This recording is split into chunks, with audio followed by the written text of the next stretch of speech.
বরানগরের পর এবার সিথি একেবারে হিন্দি সিনেমার কায়দায় হাতে আগ্নেয়াস্ত্র নিয়ে সোনা সমেত গাড়ি নিয়ে চম্পট দিল দুষ্কৃতীরা।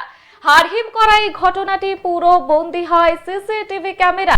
জানা গিয়েছে বুধবার সন্ধ্যায় বড়বাজার থেকে সিথিতে থানায় সোনা নিয়ে আসছিলেন নাকোড়া ওয়ার্কশপ নামে এক কোম্পানির কর্মী। রাত 8টা নাগাদ তিনি স্কুটি নিয়ে কোম্পানির গেটে পৌঁছাতেই হাতে আগ্নেয়াস্ত্র নিয়ে দুই দুষ্কৃতী এসে তার স্কুটি নিয়ে চম্পট দেয়। স্কুটিতে ছিল প্রায় 2 কিলো 380 গ্রাম সোনা, যার বাজার মূল্য প্রায় 3 কোটি টাকা। সঙ্গে সঙ্গে ওই কর্মী দুষ্কৃতীদের পিছু নিলেও পরে তাদের আর খোঁজ পাওয়া যায়নি। পরবর্তীতে সিথি থানায় লিখিত অভিযোগ দায়ের করা হয় কোম্পানির তরফে। ইতিমধ্যেই পুলিশ সিসিটিভি ফুটেজ সংগ্রহ করে গোটা ঘটনার তদন্তে নেমেছে।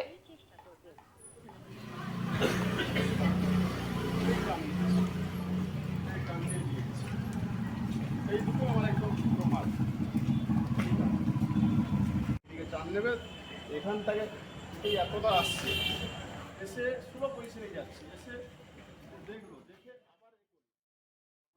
ওরা ওই ঘর থেকে বেরালো। হ্যাঁ, রাত্রি 8টা 10-এর দিকে আমাদের একটা ছেলে বড়বাজার থেকে স্কুটিয়ে করে সোনার মেটেল নিয়ে এসেছিল। স্কুটির যে ডিকি আছে ওই ডিকিতেই মেটেলটা ছিল।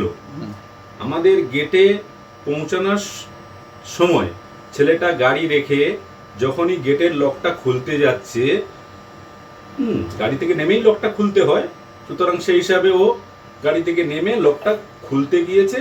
ওই সময় পেছনে দুজন ছেলে দাঁড়িয়েছিল, তার ভিতরে একজন ছেলে হঠাৎ এসে স্কুটিতে বসে পড়ে। স্কুটিতে বসে দেখে এর সাথে সাথে গাড়িকে ধরতে গিয়েছে। তখন ছেলেটা গাড়ির উপরে যে বসে পড়েছে, পকেট থেকে রিভলভার বের করে ওকে তাক করে। সাথে সাথে ও চিল্লি শুরু করে এবং বলে আমাকে কিছু করবে না, আমাকে কিছু করবে না। বলে ও দাঁড়িয়ে যায়, একটু হকচকিয়ে যায়। তখন ও স্কুটিওয়ালা পেছন দিক থেকে স্কুটিটাকে হালকা পেছনে করে সিধা ও যেদিক দিয়ে এসেছিল তার উল্টো দিকে সিধা স্কুটি নিয়ে বেরিয়ে যায়। আর ওর সাথে আরেকটা ছেলে ছিল। ওই ছেলেটা গেটের কাছ পর্যন্ত আসে না, কিন্তু ওই ছেলেটা যখন এই স্কুটি বসে ঘুরাতে চালু করে তখন ও ছুটে ও পাশ দিয়েই চলে যায়, মানে যে পাশ দিয়ে স্কুটি নিয়ে এসেছিল ওই দিক দিয়েই দৌড়ে চলে যায়।